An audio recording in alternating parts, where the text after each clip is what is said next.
Alright, so a lot of people are talking about the UFC and the whole Conor McGregor situation. And a lot of people, of course, are trying to make it into some joke and how funny it is because of the whole Peter Griffin reference. However, for those who are proactively involved in combat sports, specifically martial arts, obviously, there's a more compassionate view, because even though I find Conor McGregor personally to be an, an insufferable individual because of how he's the most braggadocious, egotistical, just overall douchebag that this sport has ever produced, I can still at the same time empathize with him and sympathize with the situation that he's going through. Because in the world of mixed martial arts, cage fighting, tournaments, local, anything, you're doing combat sports, if you're doing martial arts, your body's going to betray you eventually. This is even more prevalent and more valid the longer that you're doing it and the longer that you are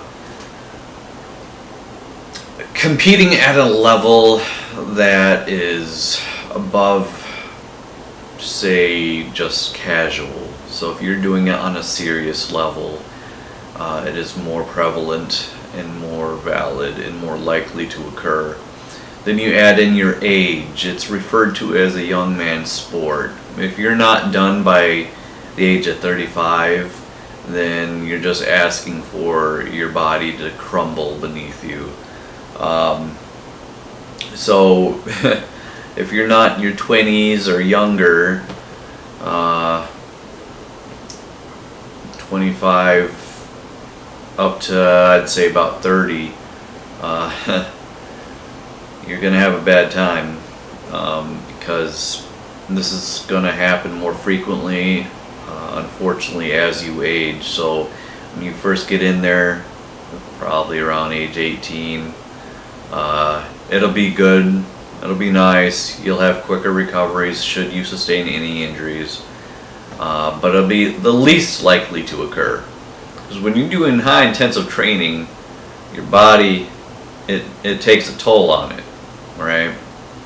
And so obviously as you get older and you do this for a long time, your body eventually says fuck you, and essentially that's what happened with Conor McGregor.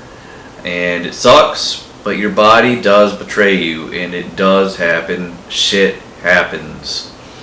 Yeah, obviously it's embarrassing, and with all these people, doing what they're doing, I can understand it even more so, because those that don't understand the situation are going to make fun of it more than anyone else.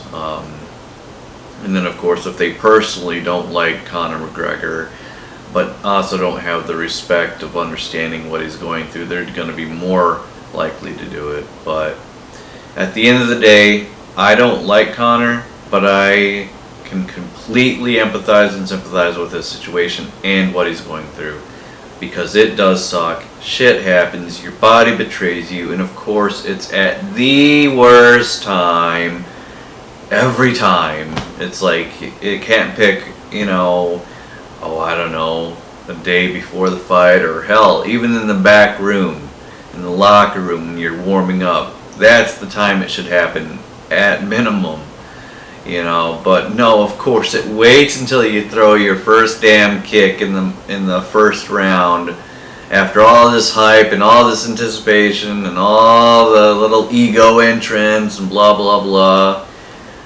It's like, of course that's when it's gonna happen. God, that sucks. It really does.